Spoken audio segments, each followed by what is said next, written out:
새만금 공항 건설에 청신호가 켜졌습니다. 정부 조사 결과 항공 수요가 충분한 것으로 나타났습니다.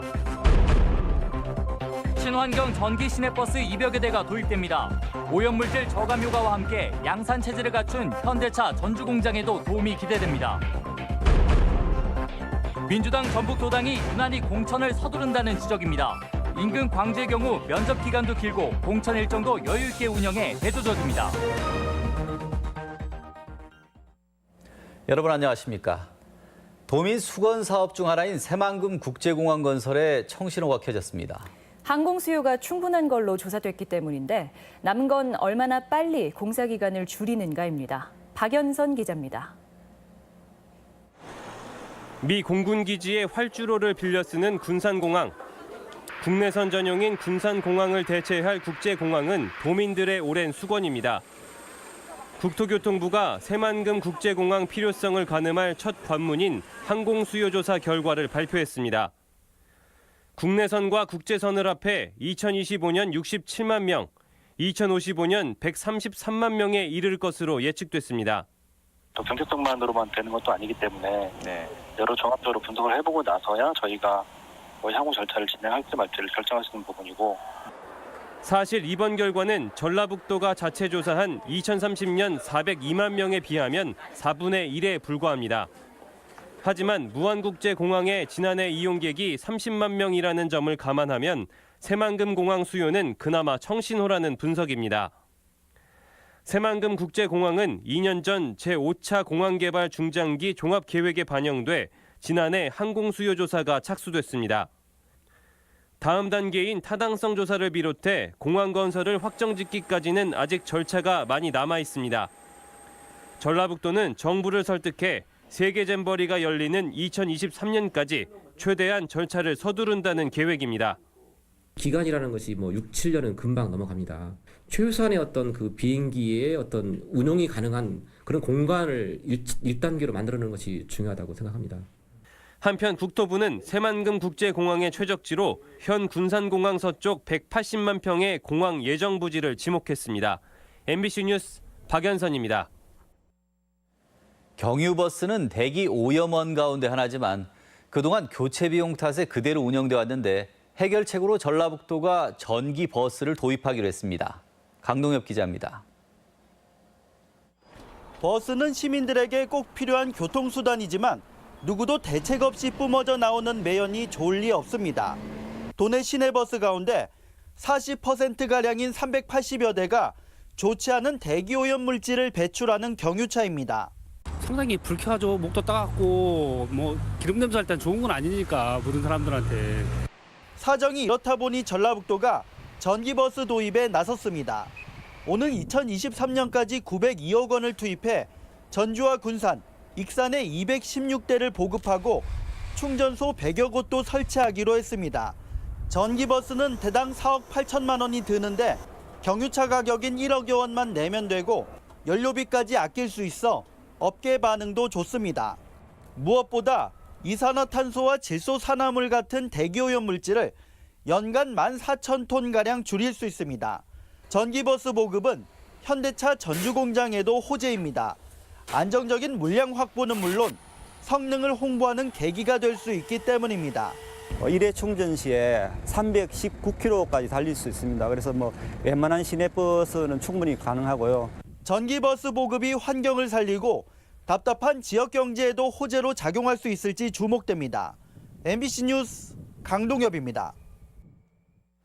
전라북도는 올해 주택에 태양광이나 지열 등 신재생 에너지를 설치하는 사업을 지난해보다 60% 늘어난 63억 원을 투입해 800가구를 지원하기로 했습니다. 태양광 3kW 설치 시 315만 원을 지원받게 되며 월 사용량이 350kW인 단독주택의 경우 연간 60만 원을 절감할 수 있습니다.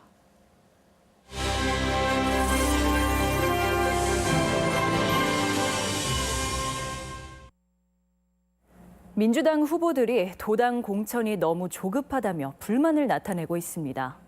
다른 지역보다 일정이 급해 공천 심사는 요식행위에 그치고 있다는 겁니다. 유룡 기자의 보도입니다. 민주당 전북도당이 시장 군수와 지방의원 공천 신청자에 대한 면접에 들어간 것은 지난 6일. 352명에 달하는 신청자들을 면접하는 데 걸린 기간은 8일까지 단 사흘에 불과했습니다. 단체장 후보도 10분 만에 면접을 치르다 보니 해명도 토론도 불가능하다는 불만이 높고 심사위원들도 합의된 의견을 내는데 어려움을 겪고 있습니다. 민주당 도당은 중앙당의 요구로 일정을 앞당기다 보니 벌어진 일이라고 해명합니다. 근데 중앙당에서 남북 정상회담이 있으니 빨리 일정을 좀 땡겨달라라고 해서. 하지만 이웃한 민주당 광주시당은 지난 6일부터 오는 17일까지 무려 11일 동안 면접을 진행할 계획. 전북보다 열흘 정도 면접 일정이 늦고 후보자 토론까지 열 예정이어서 공천은 5월 중에나 가능할 것이라고 밝혀 전북도당과는 말이 다릅니다. 다음 주에 이제 마치는 걸로 하고 그다음에 또 다시 이제 단체장도 다시 또 토론회로 들어가고 막 그런 걸로 돼 있거든요. 5월이 넘어가죠. 전북도당이 유난히 공천 일정을 서두른다는 비판이 나올 수밖에 없는 상황인데 일부에서는 불공정 공천을 조장한다는 의혹까지 제기합니다. 도당 위원장이 과거 5월에 치르던 경선을 4월 23일까지 서둘러 진행하면서 현역에게만 유리한 조건을 만들어주고 있다는 주장입니다. 당원들의 전주시장 후보 선택권을 박탈하는 독선으로서 중앙당의 뜻과는 다른 음모라고 생각합니다. 전주 같은 큰 도시의 시장 공천 과정에서 정책 설명회가 없는 것도 이해할 수 없는 대목. 불과 10분 만에 끝난 면접, 자질과 정책을 확인할 기회도 없는 바쁜 일정을 보면 과연 유권자의 눈높이에 맞춘 공천이 이루어질 것인가 의문이 커집니다. MBC 뉴스 유룡입니다. 바른미래당이 전북도당 개편대회를 열고 지방선거 체제에 돌입했습니다. 정통 야당의 대안 세력이라며 이번 선거에서도 선전을 다짐했습니다. 김한광 기자가 보도합니다. 바른미래당 전북도당이 공식 출범했습니다. 당 지도부 전체가 전북을 찾았고 서울시장 출마를 선언한 안철수 후보는 축하 영상을 보내왔습니다. 박주선, 유승민 두 공동대표는 전국 정당이자 정통 야당 대안 세력을 강조하며 지지를 호소했습니다.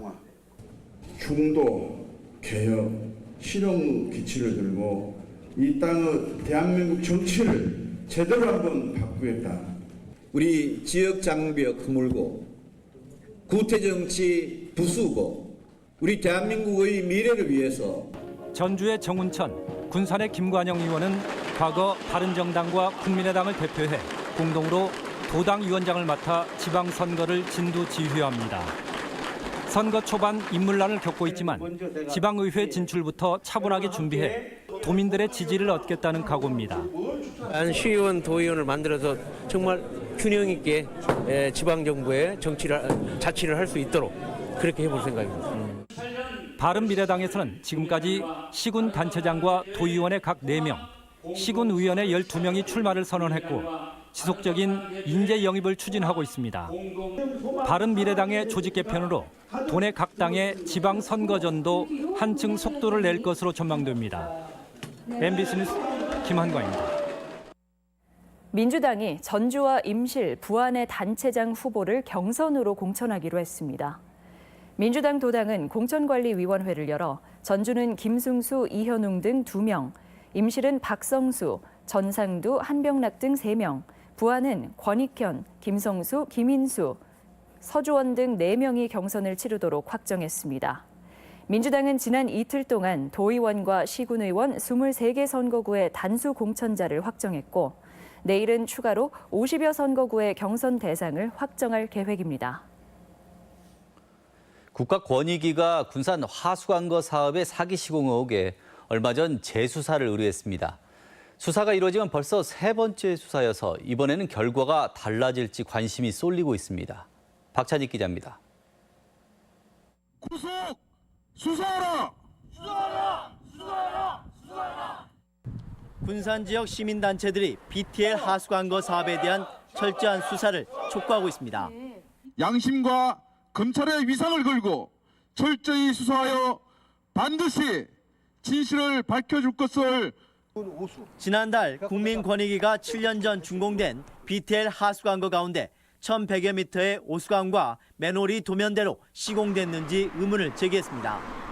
이번에 또 사법기관이 수사에 나서면 군산 BTL 하수관건은 벌써 세 번째 수사입니다. 앞서 경찰 수사에서 최소 3km의 관로와 배수설비 400개가 누락된 것으로 드러났습니다. 하지만 군산시는 시공사를 고발하기는커녕 행정제재조차 하지 않았습니다. 처음 의혹 제기 후 4년 만인 지난해 감리업체와 책임감리원, 준공도면 제작성 업체에 벌점을 부과한 것이 다입니다. 군산시는 시공사의 경우 행정처분할 마땅한 근거를 찾지 못했다고 말합니다. 반면 BTL 하수광고 공사의 책임감리원은 정작 시공사는 놔두고 자신에게만 과한 행정처분을 내렸다며 최근 군산시를 상대로 소송을 제기했습니다. 시공사만 그토록 감싸는 이유가 무엇인지 군산시는 여전히 속 시원한 답을 내놓지 못하고 있습니다. MBC 뉴스 박찬혁입니다. 전주시는 오늘 7월부터 첫째 자녀를 낳으면 10만 원 상당의 축하 금품을 지급하고 종전 둘째에게만 지급하던 출생 축하금 30만 원도 둘째 자녀 이상으로 확대했습니다. 또 만 18세 이하 세 자녀 이상을 둔 가정에만 발급하던 다둥이 우대증을 막내가 만 18세 이하인 경우에도 혜택을 받을 수 있도록 자격 조건을 완화했습니다. 오늘의 간추린 뉴스입니다. SNS를 이용해 노동 현장의 직장 갑질 사례를 수집하고 사회적 해결을 이끌어내는 직장 갑질 119가 운영됩니다.